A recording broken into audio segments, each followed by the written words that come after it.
Good afternoon, everyone.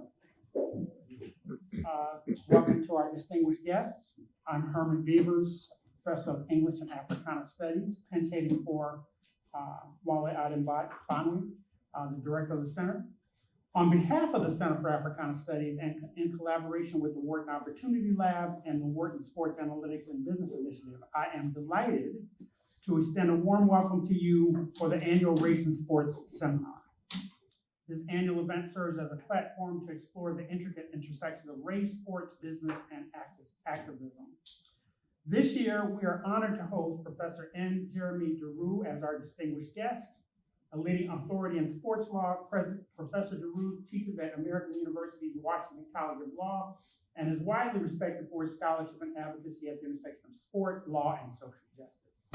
He's the author of Advancing the Ball, Race, Reformation, and the Quest for Equal Coaching Opportunity in the NFL, a groundbreaking work that chronicles the movement toward equity in professional football's coaching and leadership ranks. We're especially grateful to have Professor Duru with us today. His book, Advancing the Ball, is powerful and necessary, and I just hope it doesn't end up on someone's ban list, though I imagine the truck is on its way as we speak. Professor Duru's legal and academic career has been defined by a commitment to addressing racial and gender inequities in sports, from serving on the board of directors for the Sports Lawyers Association and the Fritz Pollard Alliance to advising major sports organizations such as the NCAA, the U.S. Olympic and Paralympic Committee, and the United States Anti-Doping Agency. He continues to shape the national conversation on fairness and inclusion in athletics. We eagerly anticipate Professor Duru's insights as we examine the evolution of athlete activism, the business of sports, and the enduring questions of opportunity and justice that continue to shape the field. Joining Professor Duru in conversation will be the incomparable Kenneth Shropshire, the David W. Hawk Professor Emeritus at the Wharton School and Emeritus Professor of Africana Studies and the architect of the Race and Sports discussion. Professor Shropshire's extensive experience includes founding and directing the Wharton Sports Business Initiative, leading executive education programs focused on sports and developing courses such as Race and the Global Sports Business. He is also the author of numerous books, including his most recent work, Miseducation of the Student Athlete, How to Fix College Sports. Professor Shropshire and Duru also collaborated on an edited volume, Business of Sports Agents. The Race and Sports Lecture Series has provided a platform for a diverse array of athletes, writers, and scholars, including notable figures such as William Bill Rhoden, Katrina Adams, Tina Sloan Green, Kellen Winslow, Todd Boyd, Harry Edwards, Stephen A. Smith, Omani Jones, Marion Jones, Wyoming Ataya, Sonny Vaquero, Anita DeFrance, and John Carlos. Please join me in welcoming Professors Jeremi Duru and Professor Kenneth Shropshire. Thank you, Herman. Welcome, everybody. Good evening. Good to see you. So yeah, some response. Happy to be here. I'm happy to be somewhere where you actually have a conversation that has race in the title at this point in time, and really happy to be in conversation with a really good friend of mine. I was telling my wife, I was trying to describe who this guy is. He's doing a lot of the stuff that I tried to do in my career, and it's really. Anybody who's thinking about or is an academic, one of the keys to being successful in academics is make your field as narrow as possible. And I started off broadly with sports and the law, sports and business, and as time went on, we have become much more focused on race and sports. And as I was thinking about that today, there are very few people in the country. There are people that are sports sociologists, look at race from that standpoint. There are people that look at other smaller issues. But there's only one strongly active person now looking at race and sports. I mean, there's the other guy, Timothy Davis, is kind of in the same world that I'm in now, as the emeritus kind of space. So Jeremy's kind of taken the baton at this very important area, and it's one that we're going to explore tonight in a couple of different ways, and to not hide the ball. sports metaphor number one, we're going to look at the Rooney Rule, and we're also going to level set for everybody, even those who knows what the Rooney Rule is, who doesn't know what the Rooney Rule is. Okay, so good. We will get to that. I think we're going to talk a little bit about NIL and what that means for college sports, especially for Black athletes at this point. So we'll get to that. But also, in a broader sense, we want to talk about sports and the role in society and where sport has been, enslaved people participating in sport during Reconstruction, Jack Johnson, Jackie Robinson, Joe Louis, sort of all these moments in time, O.J. Simpson, what's happening in the world at those times, Michael Jordan and Tiger Woods, LeBron James, who's the president in those moments, what's allowed to happen in broader society, and what role does sport really play in that, the 68 Mexico City Olympics, what was happening in that moment, and why was that something that could happen? So, I mean, since I brought it up, and I think it is kind of a framework for all of this, in terms of what's the biggest structural impact sport may have had in society over all this time. We talked about the Jackie Robinson moment, we've talked about a lot of different things, but there's only been one kind of legal regulation that has had attempted to have a broader impact in society, and that's the Rooney Rule. So why don't we start off with that, and maybe first describe what the Rooney Rule is, and then how we got to it. Sure. And I got to say that so Jeremi's book, Advancing the Ball, is I was just telling him, I got a lot of time on my hands now, so I reread Advancing the Ball. At the same time, I was reading Simple Justice, and many of you have read Simple Justice, which is kind of the story of how we got to Brown versus Board of Education, and how we brought about legal integration in society. And it's the story of lawyers fighting to bring about this integration, to fight from the earliest cases that permitted segregation and made it the law of the land, to the 1954-55 decision, Brown decisions that said schools must be integrated. But also the language of that case really haunts us now too. They must be integrated with all deliberate speed, which is something we'll touch on as well. So here we are, how many years later is this all deliberate speed? We're still speeding along from a court order. But the Rooney Rule. Yeah, sure. But first, let me just thank you for having me. I appreciate Center for Africana Studies and Wharton for bringing me here and engaging this conversation. And the word, just so you know, Ken gave me some flowers, but let me pull out the full bouquet here, because the word was used, incomparable, the incomparable Ken Shropshire, and that's true. Ken is, as far as I'm concerned, when it comes to thinkers and scholars in this space, Ken's at the top. The other person there is the great Dr. Harry Edwards, and he's in some ways a mentor to Ken, and Ken has been a mentor to me in many ways, and so I'm quite honored that you felt as though you could pass me the baton, and I hope to do well with it. So the Rooney Rule is this concept that was developed in the National Football League that says that if you're going to hire a head coach, you have to at least interview one person of color. That's a rule as it was instituted in 2003. And it's evolved since then. It's evolved to 2 candidates of color for reasons we can talk about. It's been expanded from the head coach to also the general manager and some of the business side positions, and we can talk also about that. But the core idea behind it is that there are people who are not getting access to the room where they can make a case to be let into the spheres of power. And so let's at least open the room for the interview, for the opportunity to make the case. And the Rooney Rule has been, I'd say, on net positive. There have been some ups and downs. We can talk about that.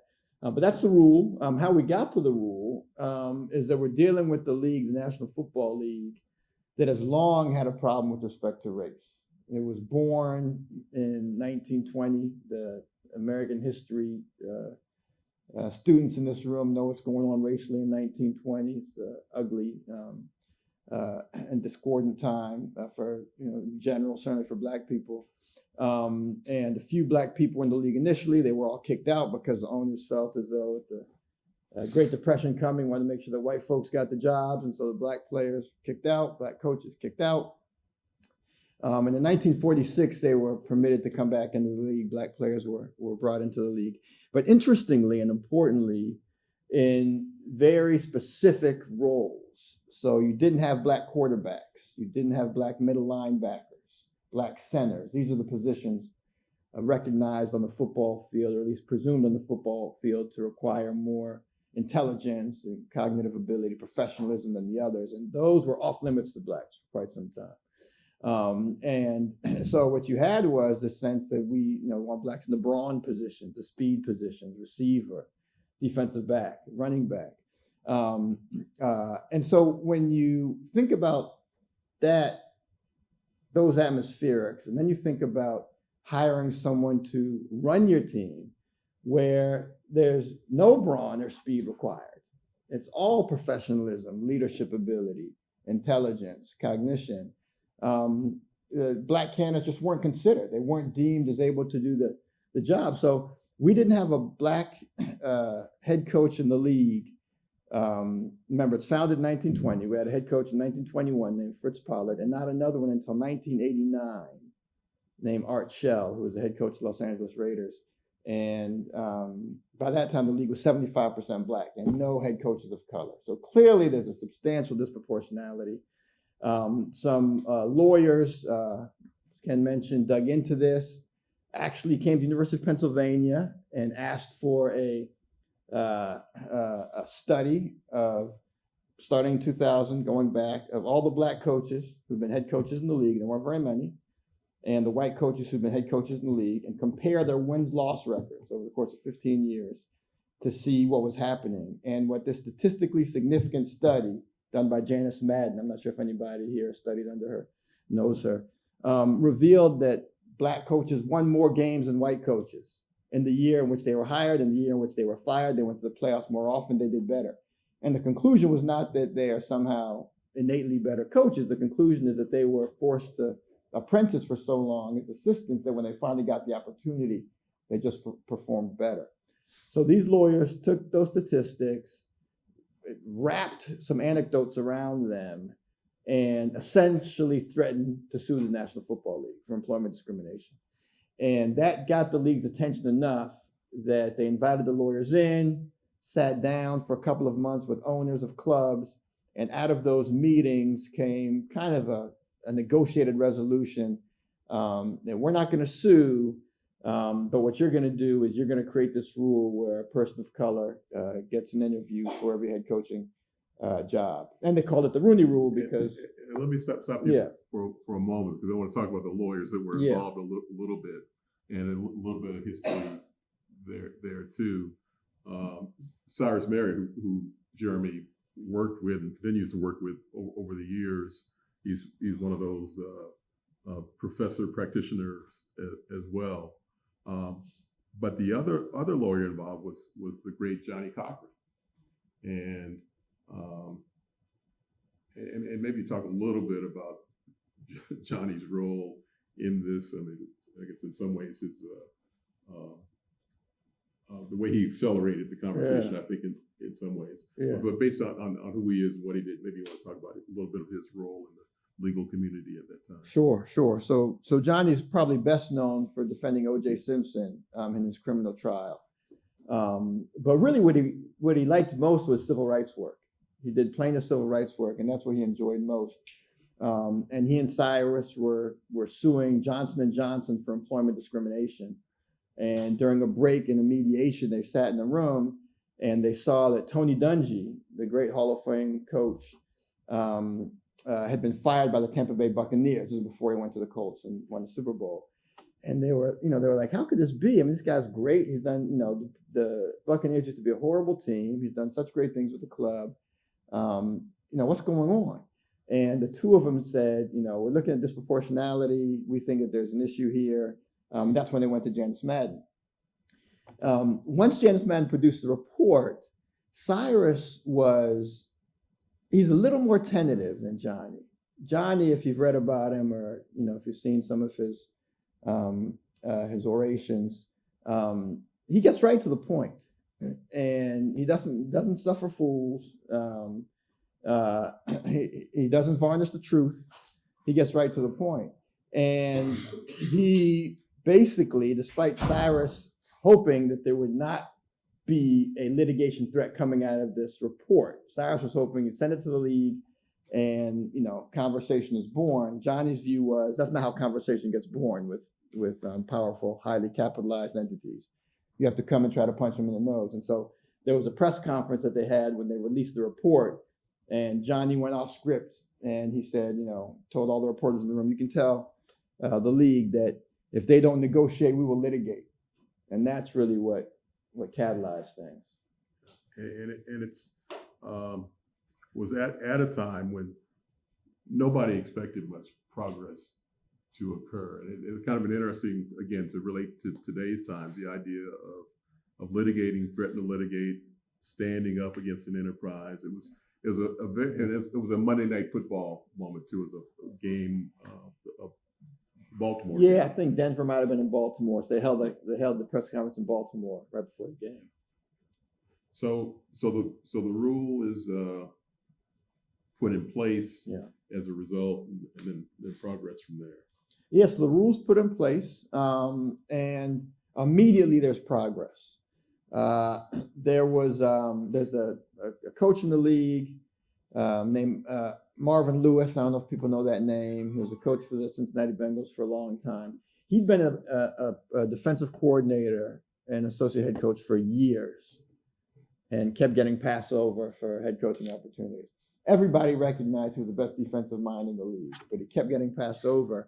And then in the first year of the Rooney Rule's existence, the Cincinnati Bengals are looking for a head coach. And everybody knew that the person that they wanted was a guy named Tom Coughlin, who used to be head coach for the Giants, Jacksonville Jaguars, because he was a real, had a military background. He was kind of a hard-fisted coach, and there was a sense that the Bengals were an immature and unprincipled and undisciplined team, and so he wanted to bring in a coach so everybody thought that he was going to get the job, but the Bengals, because they had to under the rule, interviewed Marvin Lewis and one other black coach as well, but Marvin Lewis, who they did not, by all indications, they did not, really want to mess with interview. But they brought him in, and he wowed them. And they brought him for a second interview, and he wowed them again. And ultimately, they hired him. And the following year, he was NFL Coach of the Year, turned the club around, and he ended up being the winningest head coach in Bengals history. And so this is at a time when, 2003, 2004, this begins. Where's affirmative action in the country at that point? What's the country's appetite for affirmative action while the NFL is taking these steps? Yeah, so it's very interesting. So at that time, there's a case being litigated called tandem cases, Grutter and Gratz. They were lawsuits against the University of Michigan. University of Michigan had affirmative action program, both in with respect to all their schools. And Grutter and Gratz, one was suing with respect to admission as an undergrad, and one was suing with respect to admission as a law student. And that was in the background. It was, I think, before the Sixth Circuit at the time. There was no Supreme Court decision on it yet. It would go to the Supreme Court. But with that in the background, Cyrus and Johnny had to think about, as they were proposing rules that the NFL could implement, they had to think about the possibility that decision comes down and outlaws affirmative action, takes aim at and destroys any sort of numerical targets. Really, they had to worry about something happening like we saw with SFFA versus Harvard, just a couple of years ago. And so, in coming up with a way forward, they decided they had to think of some sort of process-oriented rule that had nothing to do with outcomes, had nothing to do with the hiring decision. And that's what led them to this idea of the Rooney Rule concept, that there has to be a person of color interviewed. With respect to the hire, there's no consideration of color. It doesn't, it's rendered totally irrelevant. But in terms of the interview, there has to be a person of color. Because they felt as though that would survive a challenge that could be brought if Grutter and Gratz cases went the other way and outlawed affirmative action. Now, Grutter and Gratz cases ended up supporting the Michigan affirmative action rules. And so they didn't have to worry about it then. But 20 years later, SFFA has done what they were worried about Grutter and Gratz doing back then. And so the long and short of it, and actually something I'm arguing in the article that I'm going to be publishing this summer, is that because of the approach they took then, the Rooney Rule now, in the aftermath of SFFA, is, perhaps one of the few diversity, equity, and inclusion initiatives that is being implemented in corporate America. We can talk about how the Rooney Rules kind of spilled the browns of sport, the NFL. But it's one of the few initiatives that I think it's going to be harder for conservative activists to tackle and try to take out, because it has nothing to do with the hiring node, and I think cannot reasonably be interpreted to violate any U.S. law. Now, why is it? If so, you can move the Harvard case back to the pipeline. I mean, it's hiring or admission, and actually that's the issue too. I mean, the case is about college admissions. So it's not about hiring at all. It's been overly cautious general counsel and others that have said, okay, we got to be careful in the workplace as well, because we don't want to be the next defendant in a case. So really, there's not a Supreme Court case that says any of this has to be done. But let's just, for argument's sake, let's say that it does get expanded to apply to corporate America as well in terms of hiring. Why doesn't it go back to the pipeline as well? Why doesn't it go back to recruitment and efforts to bring in people for interviews? I mean, we're not telling you have to hire people. We're telling you that there's a history and that there's bias, and we go back to thinking about Brown v. Board. We bring the sociologists in to say everybody's got some degree of bias. We've got to find ways around that, and one way to do that is by compelling you to have a diverse candidate slate, which is the language that's there. So why doesn't it go back that far? Well, before I get to that, I want to touch on the first point you offered, which I think is a really important one, which is that it's true that SFFA doesn't impact employment. It was about admission. It was about admissions at Harvard and at UNC.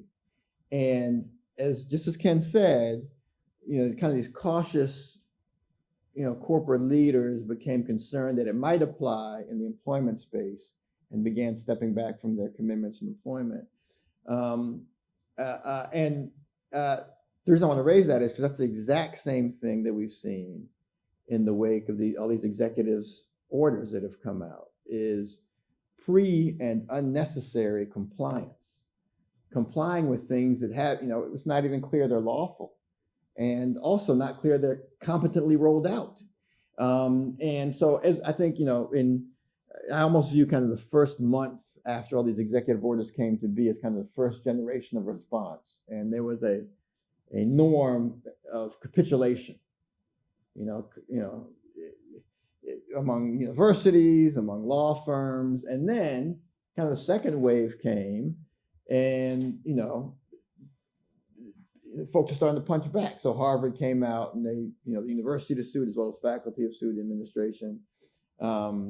a bunch of law firms, including Wilmer Hale, where I was once an associate, have refused to cower to some of the attacks, and they've sued as well. And so I say all that to say, I think it's just critical that there not be pre and unnecessary compliance. But to your point, to your question, the thing that makes, if I understand your question, the thing that makes the Rooney Rule, I think, particularly resilient in this space is, as I indicated, that it's just at the interview node. But in addition to that, it's that among, so as you said, going back in the pipeline a bit, among interviewees, it's not a zero-sum game. There's no cap. It's not a situation where, there are 3 interviewees and one has to be of color, or there are 4 interviews, or 5 or 6 interviewees and one has to be of color.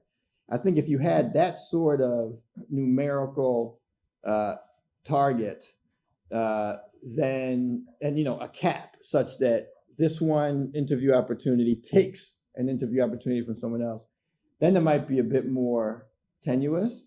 But there is no such restriction. And I should point out that in the last, and not this hiring season, I have to look into the numbers, but last hiring season, the average number of coaches interviewed by a club to be head coach was 9. And so it's just 1 of 9, or 2 of 9. I just don't think it can be reasonably argued that, you're taking a spot away from somebody by securing that spot for a person of color. Yeah, it's actually been a lot. I mean, some teams have interviewed 15, 20 people. I mean, it's really gotten,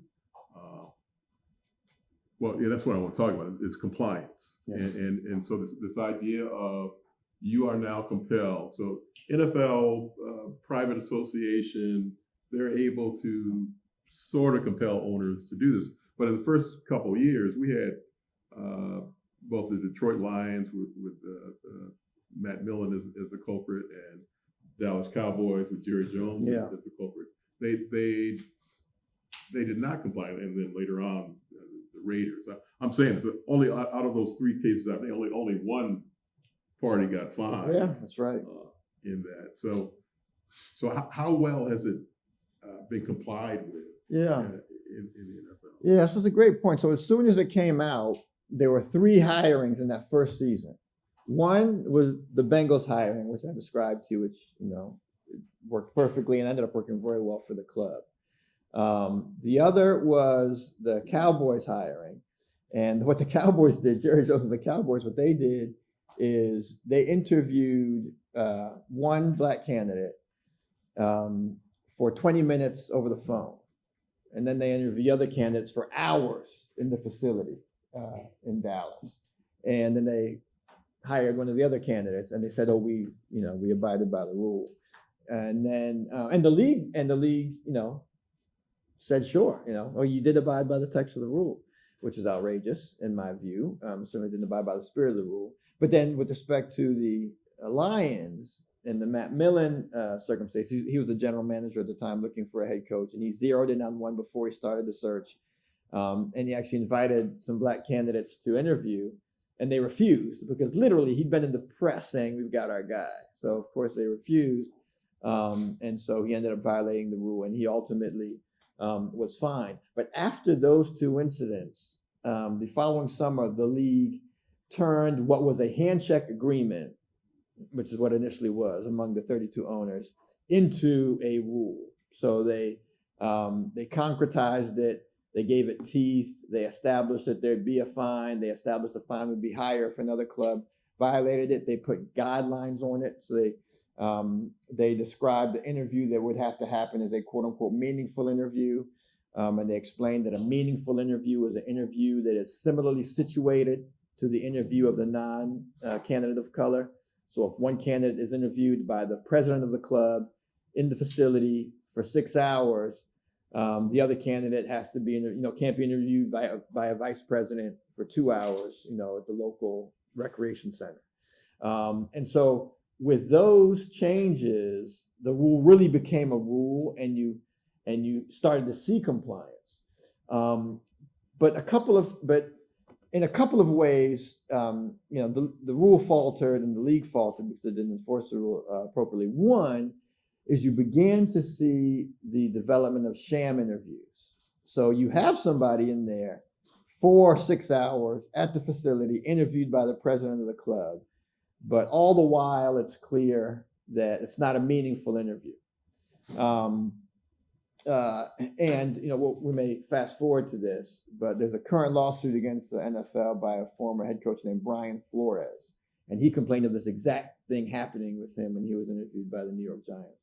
And so you had sham interviews developing. So that was one problem, and the league wasn't really bringing its force to bear with respect to clubs who seem to do that. But then, in addition, Dan Rooney, Rule's named after him. He's owner of the Pittsburgh Steelers. He passed away in the mid-2010s, and John Wooten, who we've not talked about, who is probably, any organization you're a part of, there's probably somebody in the organization who the outside world doesn't know, but in the organization, there's no one more respected. Everyone picks up their call. John Wooten was that person. And so he knew everybody in the league, and he was the director of the Fritz Pollard Alliance that Herman mentioned, and really pushed clubs from the outside to abide by the rule, while Dan Rooney's pushing among owners to abide by the rule. So around the time that Dan Rooney passed away, John retired. And so suddenly you've got this vacuum. And we realized something then, which is that the culture of this rule, this concept, had not bled into the culture of the league and the fabric of the league, that it was largely run by these two people forcing people to pick up phones and do what they're supposed to do under the rule. So with them gone, there was a vacuum, and we had less and less fidelity to the rule. And I'll just say, I think that's for me, one thing I've learned from this journey is that no initiative of any sort can be something championed by just the leaders of the organization and not seep into the fabric, because when those leaders go, the initiatives go as well. It's quite disappointing to see. Yeah, so it's been I'll use a stronger word. It's been really uneven over the years, over the past 20 years now, in terms of its effectiveness. As many as, I think the max was eight African American head coaches. Was that the top number one year? The African American, yes, of color, 9. 9 of color, and that's become, as in society, another issue. And you get Coach McDaniel in Miami. At Miami, who nobody knew was black until he was hired. And one of the ways the rule was revised was to reward teams that developed people that ended up getting hired as a result of the rule, and nobody knew that there could be a reward to this man who had advanced all the way up without the world having knowledge that he was black. So it's been a complicated journey in that. And at the other piece of too, you talked about the sham interviews. I just wanted to get your feel on this. We've been fortunate enough to be in rooms where many of these candidates, many of these men that want these jobs are there. And one of the questions they ask is, if I know they're not going to hire me, should I go to the interview? Which is something to really think about. And John Wooten, who's just a great man, nearly 90 years old now. Yeah, 88 years old. He was the guard for Jim Brown, the great Jim Brown with the Cleveland Browns. So he's just still has that kind of presence. But, and correct me if I'm wrong, I think he's one of the big advocates to say, if you get the opportunity to interview, you need to go interview and get that experience, and you never know. Which was kind of with the Bengals what happened. Right. Also happened with the pre-Rooney Rule with Ray Rhodes here. It was sort of the same. Bill Walsh independently called Lurie when he first purchased the team and said, "Hey, there's a guy you should talk to," just out of nowhere. And Ray Rhodes ends up not having a lot of success, but he ends up being a head coach here for a hot minute. So what's the thinking on that, and writ more largely too, the idea that people are being compelled to do something they don't want to do. No. Yeah, that's one of the interesting kind of, I don't know, minor, less explored storylines of the Rooney Rule, which is that there are coaches of color in the league who don't like it. And one of the main reasons they don't like it is that they feel subject to sham interviews. John's point was, as Ken said, you never know. The other piece of John's point was, and the NFL, if there was ever a closed society, it's the NFL. It is a society. You are either inside or you are outside. And so the thinking was, if you get in the room with the owner of the Los Angeles Rams, and even if you know you're not going to get the job, but you impress that owner, then when that owner is at the cocktail party with the owner of the Jacksonville Jaguars, and Jacksonville Jaguars owner saying, hey, I'm looking for a new head coach, the Rams owner says to hey, we couldn't hire this person, but boy, they're great, you should give them a look. And so that's part of the thinking for taking the interview. One very successful head coach in the league, he was fired a couple seasons ago by the Commanders, Ron Rivera. He ended up, I think he had 9 head coach interviews before he got a head coach job. And the job he got was with the Carolina Panthers before he went to the Commanders and went to the Super Bowl with them. And I talked to him about it and asked him, was it worth it? He knew that he wasn't getting some of those jobs, but he said, yeah, it was worth it. It was not an easy road, but I don't think I'd get the Panthers head coach job if I hadn't done some of those interviews. So that's one side of the ledger. The other side is exercise of futility, humiliation, and a waste of time. These coaches, I'm not sure if anyone here, I had a friend at Harvard Law School where I went to school, who ended up becoming an NFL coach. And so I don't know if anyone here wants to become an NFL coach, but it is a hard life. These coaches grind, impossible hours they grind. They investment banking hours, they may beat those. They really, really put it in. And so it's a waste of time, when you're trying to pursue your profession, to interview for these jobs you're not going to be able to get. And so that's the other side of the ledger. And then the final piece is that some argue it's stigmatizing. There shouldn't be a rule where you have to interview a person of color. You have to interview me. I've got the bona fides. I've done it all. So, I find this stigmatizing and offensive. And so, I don't know what the answer is. The community split on it, but definitely there are benefits and detriments. Yeah, that amplifies me, that phrase DEI candidate, which is so negative, but these men who are ready to go. There's so much in the process that's problematic when you have this kind of system in place. One of them is that these men they don't need anything special, but the league feels like, well, we got to figure out how to do better, so we got to put special things in place, and they'll do things like have special interview workshops, not anymore, for the black candidates. Yeah. And they'll have special sessions in rooms like this for the black candidates.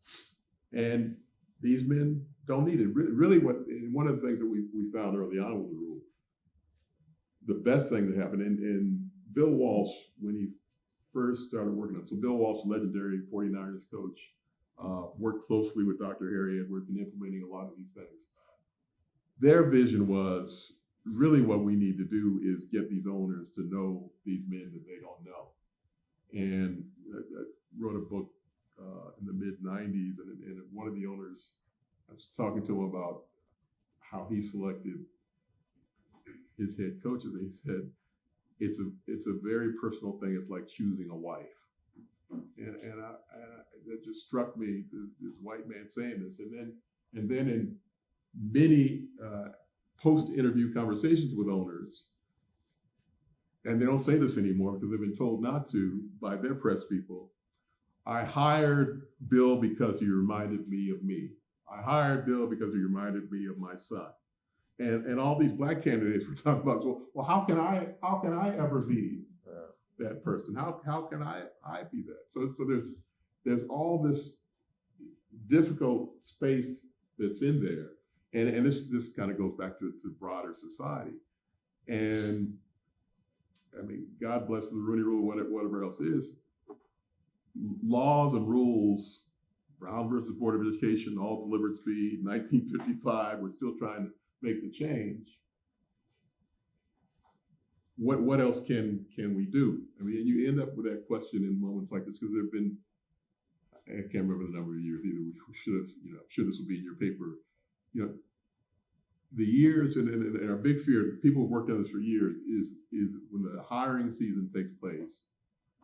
Black Monday, ironically, when Black Monday comes and all the coaches are fired, our biggest fear is that there won't be a black candidate hired in a given year, and that we're back.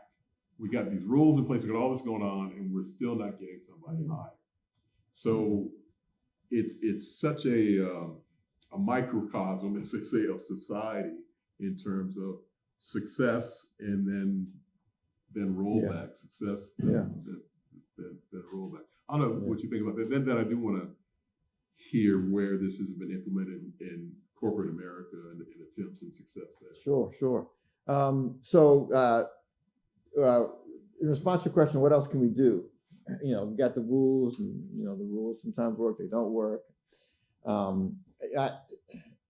Success and rollback with respect to rules and how they're implemented. To me, one thing I've come to learn is, and it's interesting we're having this conversation. I'm glad we're having it here, Wharton, is the extent to which in any realm, money talks. And so I talked about the commanders. I'm not, this happened recently enough that I think most people probably know the Commanders is a new name for the club.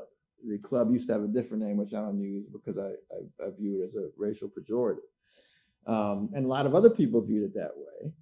But the owner of the club at the time said there is no way. I don't know if you remember this. In the USA Today article, they asked him, will you change the name of the club? He said, He said, there is no way. He said, you can quote me and you can put this, in caps in your article. I will never, and Evie spelled it out, I will never put in caps, change the name of this club, ever. And he was strident.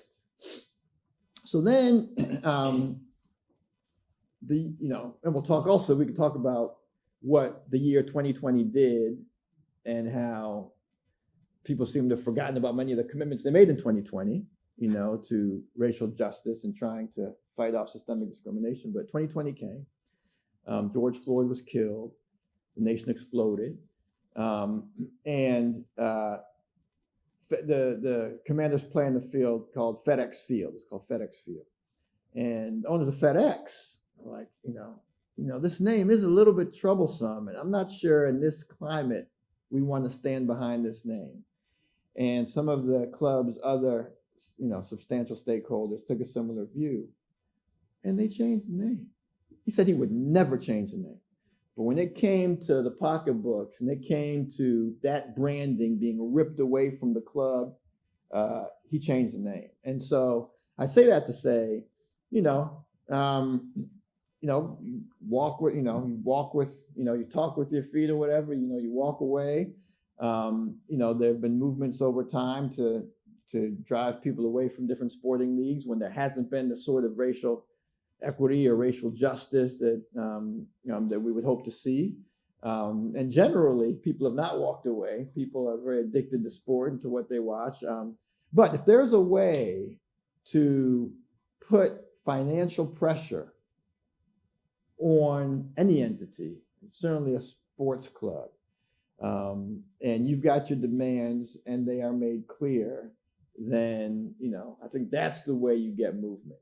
This is a small example, but during that same summer, there was real disappointment in the way the commissioner of the NFL, Roger Goodell, handled Colin Kaepernick's protest and other issues with respect to race. and a group of quarterbacks in the league, black quarterbacks, and some other players as well, but Patrick Mahomes was among them. Stephon Diggs, the receiver, was among them. There were a number of other players who basically put together a video and said, Commissioner Goodell, you need to understand that there's, systemic discrimination and injustice in this country. You need to attend to it. And we want you to say Black Lives Matter and acknowledge that.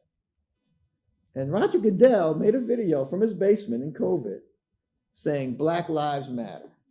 He does not do that if the stars of his league, who can drive revenue, aren't telling him that he's got to do it. So we have to figure out how power can be wielded, often with respect to finance, and wield it. And that's, Ken, I think that's how we see change. So in broader society, actually in baseball, there was this thing called the Selig Rule. The one-time commissioner of baseball.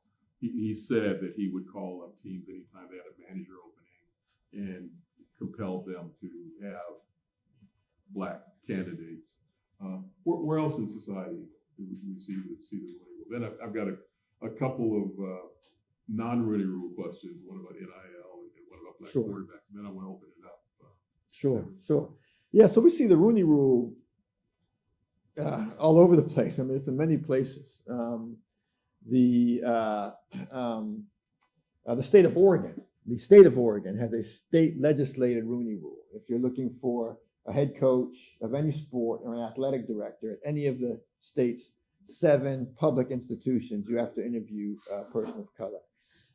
At one time, and we're in such flux now, it's hard to know who's sticking with things and who's not. But at one time, Nike, Facebook, Wells Fargo, JP Morgan, I could just list them, have had a form of the Rooney Rule. Some stuck with it, some are pulling away from it. The city of Portland, Oregon has a very interesting form of the rule, and I'm glad that this came to mind because the Rooney Rule, the concept, obviously can apply with respect to anything or anyone. It doesn't necessarily have to be people of color. And so the city of Portland, Oregon, has what's called the Charles Jordan Standard. And when the city's looking for a bureau chief, and bureau chiefs, there are 11 of them, and they are, chief of police, chief of fire, sanitation, and there are a few others. When they're looking for a bureau chief, they have to interview under this Charles Jordan Standard a person of color, a woman, and a person with an acknowledged disability, unless they can show that somebody in one of those groups, that there's no viable candidate in one of those groups. They have to go and, they're proactive in searching for folks in interview. And they have, in the 13 hirings since the Charles Jordan Standard went into place, 11 people have been from one of those 3 groups, compared with virtually nobody beforehand. And so that's what, in closing my answer to this question, that's where I think the Rooney Rule can really be successful. See, the problem in the league is you've got a league that says you have to do this rule, and the way the league operates, each club is its own ownership group. Particular people own the Steelers, particular people own the Giants. And there's 32 clubs, 32 different businesses under an umbrella of the rule. And so the league can put the rule out, but every club can go about it in its own way. And some don't have commitment to the idea. And so in those cases, it's not going to work.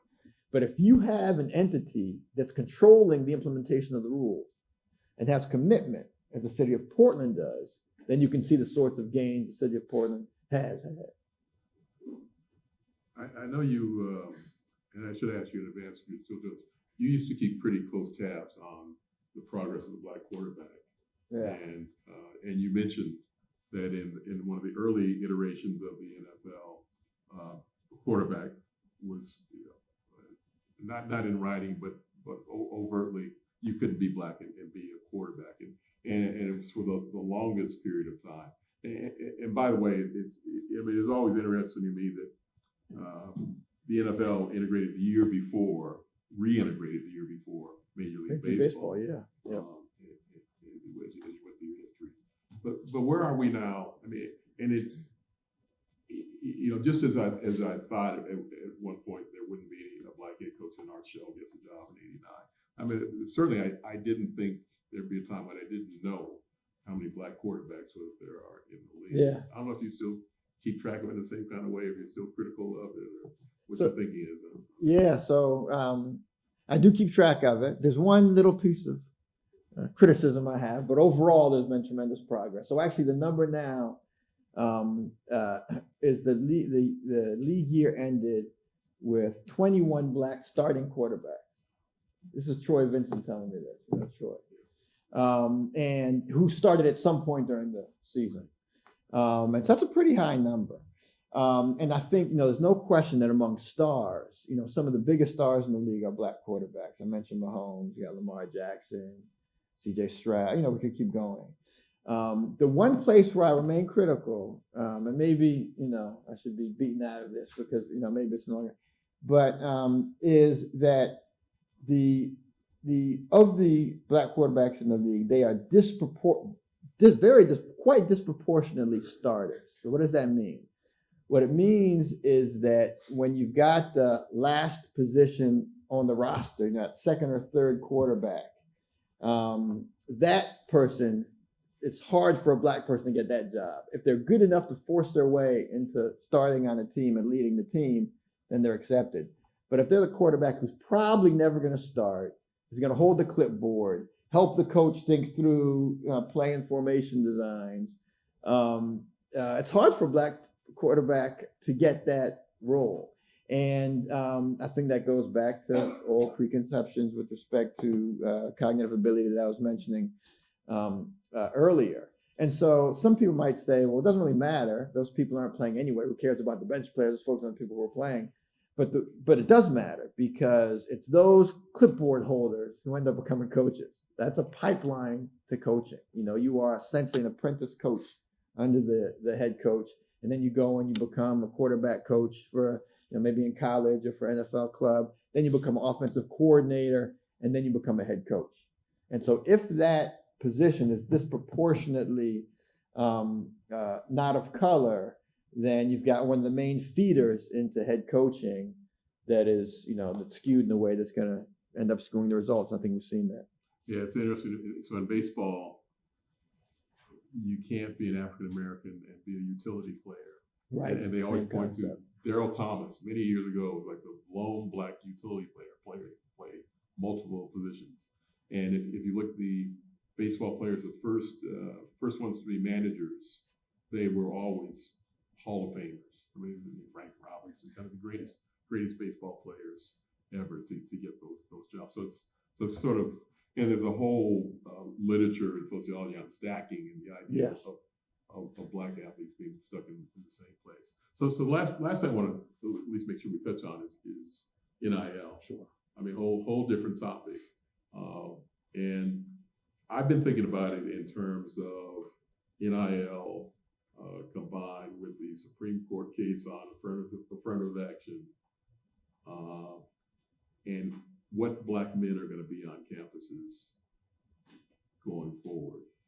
Mm-hmm. That if there's a decline in admissions of black students, black men in particular, and we go back to a period of time when the predominant presence of black men is in athletic departments. Yeah. Where are we? I don't know if you've had any thoughts on Yeah. on NIL, where we are. I have thought about NIL. I've thought about Which that. I think is great. It's great for everybody to get paid. I mean, let's Yes. start off with that. It's great to get paid. Yeah, and it's important, and the greatness of getting paid. Again, we go back. When you study this stuff, you see how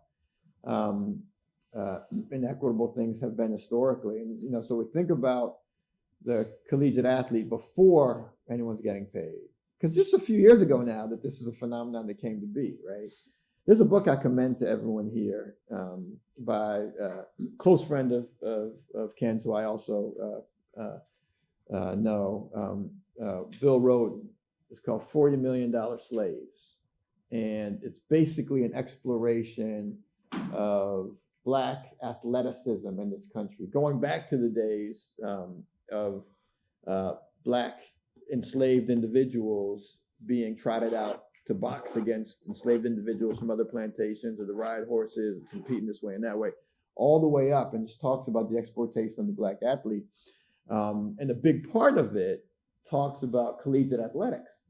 And the fact that you've got these black athletes who are driving revenue to schools that are making goo-gobs of money. And the athletes aren't getting anything. This is before NIL came to be. And it bears noting that when we're talking about driving revenue to schools through collegiate athleticism, it's football and it's men's and women's basketball, and everything else, for the most part, takes a back seat. If you go to Minnesota, their hockey team, or you go to Iowa, wrestling, but generally it's football and it's basketball. And collegiate football and basketball teams are disproportionately of color and disproportionately black.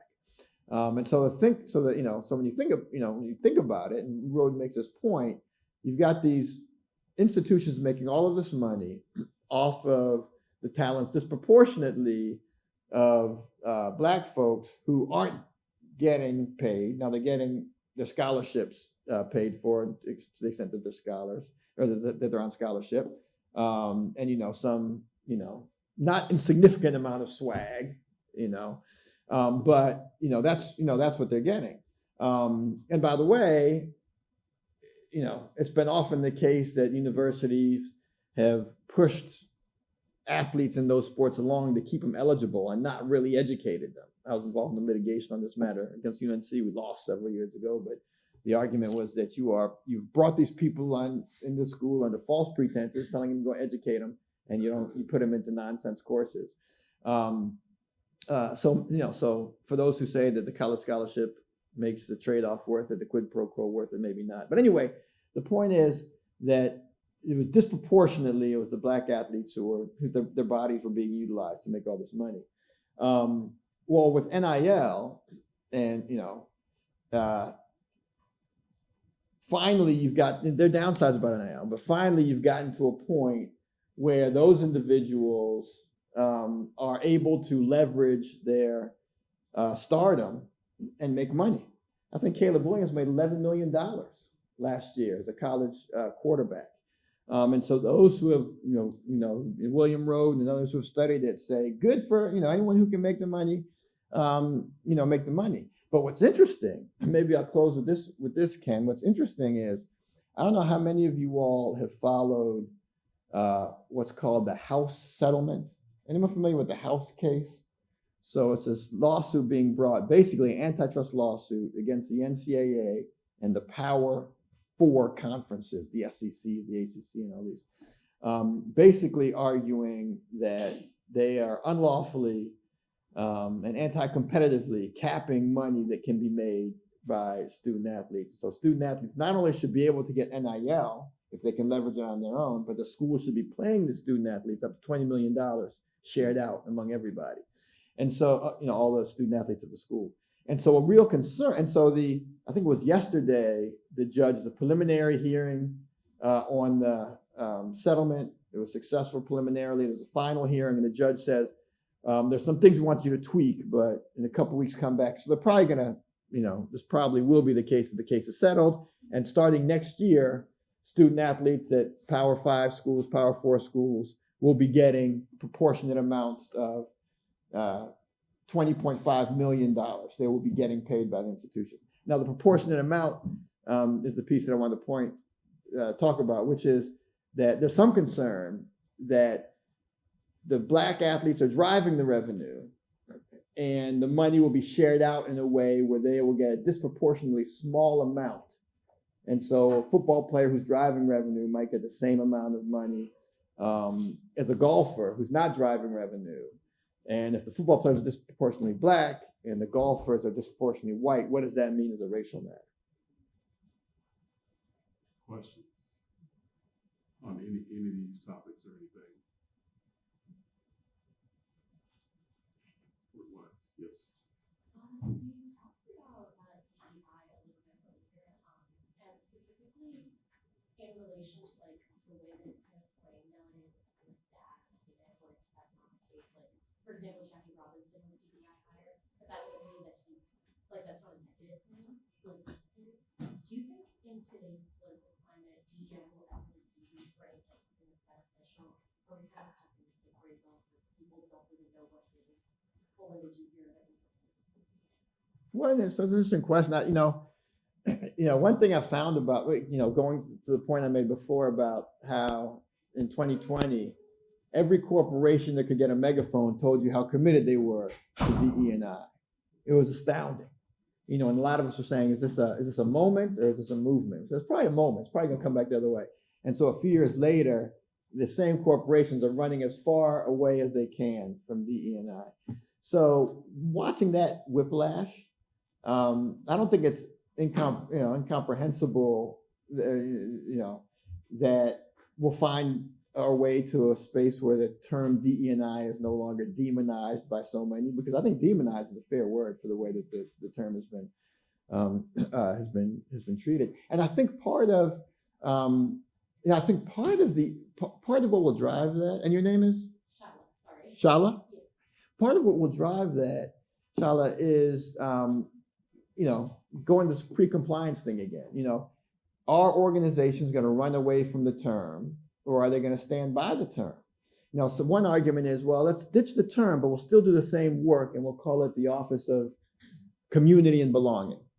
Another view is, no, we're going to stick with this term because we believe in diversity. We don't believe in homogeneity. We believe in equity. We don't believe in inequity. We believe in inclusion. We don't believe in exclusion. So we're sticking with this term.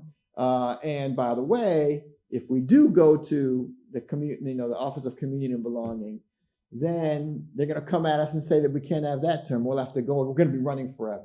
And so a lot of organizations are saying, no, we're sticking with DE&I. And so I think the more organizations that stick with it, the more likely we'll have a return. But it's hard to say. I think there is a concern that there's a slippery slope moving away from these concepts, whether in name, or in deed. And kind of a corollary question would be: are we going to come back to a place where these concepts are more universally respected than they've come to be? I have a question. Sure, non-compliance don't make you favor of it. But what if we're talking about the discrimination and the system not being equal to allowing Black men or whoever to be head coaches? What if the Black players just decide not to play in the NFL because of the lack of equal opportunity? If the Black players decide not to play in the NFL changes. It is a wrap. It is a wrap. If there was some sort of movement, we're going to, fund and found our own league. And by the way, there's money in the Black community where that's not inconceivable. I've been working with some former players, kind of in economic empowerment, so it's not inconceivable. If that were to happen, or there was a risk of that happening, then everything would change. There's no question about it. There was, I don't know how many people here remember a group of collegiate basketball players that were known as the Fab Five. Remember them? They played for Michigan. It's a group of 5 freshmen. They were all Black. They're 5 freshman players, some of the best in the country. And they played for Michigan. They went to the national championship. They were an extraordinary group. All freshmen now, all freshmen. Bill Rhoden talks about this in his book. They went to Michigan as a concerted effort. A couple of them were initially recruited by Michigan. Others were thinking about going elsewhere. And those who were the most highly recruited, said to Michigan, hey, you should really look into my buddy. He liked to play here. And even those who were highly recruited by Michigan, but were thinking about going elsewhere, the group was like, hey, let's go somewhere together. And they went to Michigan. They dictated their terms. And Bill Rhoden wrote in his book, what if they had decided we're going to Howard instead of Michigan? What does that do to the entire, atmospherics, all the atmospherics of collegiate basketball, collegiate sport, collegiate life? Ultimately they went to Michigan. So they used their power. They could have used it in a different way, but they used it in one way. So that goes to your point. If the black players were to come together and say, no, we're not going to play, in this league, then the league it simply couldn't continue. And so they wouldn't allow that to happen. Will bring me to my next Yeah. question. What stops that from happening? As far as like, how can we empower the people that are already in there to rally up, get the reporters, say, hey, we're gonna build our own league where we are being paid fairly and there's opportunity for everybody. Yeah. That's where the power is. Yeah. That's how I see it. I think it ends up, it's a fantastic cry. I think it ends up being a kind of collective action, prisoner's dilemma type of question or problem. But it's not inconceivable. I mean, so we think about, the hip hop artist turned entrepreneur Ice Cube started this Big Three basketball, right? Now, we may not like the product, but you can imagine, and recently, a new women's basketball league, Unrivaled, has been born, which is taking some attention from the WNBA. The WNBA is still the big kahuna, but Unrivaled is there. It's not inconceivable that, a group of black entrepreneurs could say, we're starting, this league. And maybe it plays, let's take basketball for the sake of argument. Maybe it plays in the NBA's off season. It's a 3-on-3 league. Maybe it plays a series of games in Rucker Park in New York to get attention, or the park down in DC or here in Philly. I'm not sure wherever, the famous park here where folks play, and they get attention and they build a brand. And now they're getting folks who are saying, you know what, I'd rather play in this league than in the NBA. I can make about the same amount of money if it gets highly capitalized. So, I mean, as a theoretical matter, I think it's totally possible. I think as a practical matter, it's the collective action question. And people also, we're at a point now in professional sports that truly well paid are truly well paid. And I think let's not upset the apple cart sentiment that exists.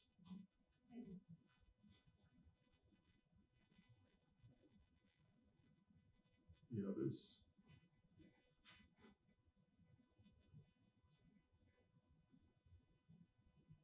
Instead of not running the classroom, so I won't pause too long. Yes, ma'am. Yeah.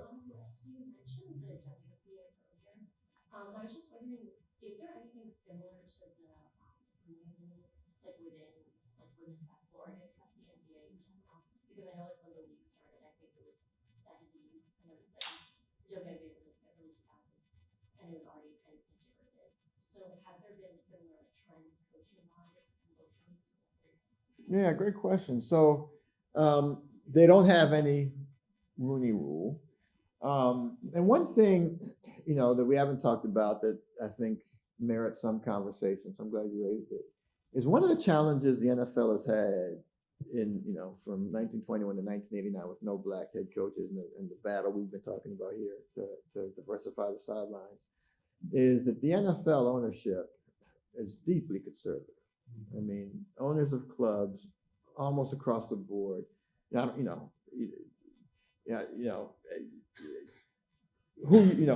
party you vote for is not does not overlie perfectly with progressiveness, but it's a very right-leaning group of individuals. There are some outliers. The Pittsburgh Steelers are more progressive. That's the Rooney Rule. The Jaguars are a bit more progressive. Some other clubs, 49ers maybe a bit more progressive. But generally, it's deeply conservative. And also, if you really follow the game, you'll find that it kind of was born in kind of a militaristic womb. The idea you march down the field, you gain territory, you finally conquer by getting in the end zone, and then you've got, pet names for different plays. There's the bomb, which is a long throw. There's a blitz so there are all sorts of military related. So it's conservative. The NBA ownership is not that way. Now it's still a bunch of, very rich individuals who own clubs, and that's going to skew right. But it's overall more progressive than the NFL. There are fewer family-owned clubs, old money family-owned clubs in the NBA. And you've got more younger owners in the NBA. And I think what that's meant is that there is more of an organic willingness to explore being more diverse. And so just a couple of years ago in the NBA, 50% of the head coaches were Black, which was a high watermark. It was quite noteworthy, without any rule to speak of. It's just a more kind of progressive ownership group. Jeremy, thank you. Did we have one? More? So, I'm a big follower of the NBA and back to its beginnings. And one of the things about the NBA that's always interested me is that in the beginning, they had a lot of Italian Jewish players. And a lot of those guys transitioned from playing to coaching to ownership, to general managers and owners. And I don't really think that's happened with Black players in the NBA. We don't see a lot of Black owners. We have some minority owners, I guess. Mm-hmm. Is that the next step? Given how much money the players are making, is that the next step? Yeah. I mean, I think we're certainly hoping that it would be. We've talked about this a lot. I think it is. I think, of course, you got Jordan, but yeah, you got Magic Johnson, who owns a club in basically every league in the world, right? So without question, and in the NFL, you're starting to see some individuals. Curtis Martin is one person who seeks to be an owner, and others. You've also seen in the NFL. I don't know if you followed this, but there have been to be the majority owner of an NFL club, you basically have to have $2 billion in cash, not even encumbered in stocks or real estate, in cash. And how many people have that? And how many Black people have that? And so it's the Philadelphia owner, Lurie, yeah. Lurie, he borrowed money from his mom to buy the Eagles, and the purchase price was much less than it is now. He's a billionaire. Yeah, I mean the money they're printing money. I mean the valuations just go up and up and up. But yeah, I mean so it's hard to get a club as a majority owner. What we've begun to see is movement in minority stakes. So a group of Black individuals, former athletes principally, some football players, some I think Dominique Dawes, a gymnast, has got a stake there. Vince Carter and his cousin got a stake in the Bills. Can't remember who. Oh, Tracy McGrady's got a stake in the Bills. So you're seeing that. And now leagues are more welcoming of private equity engagements, up to 10% in the NFL, for example. So you can go, and that's another way to get in.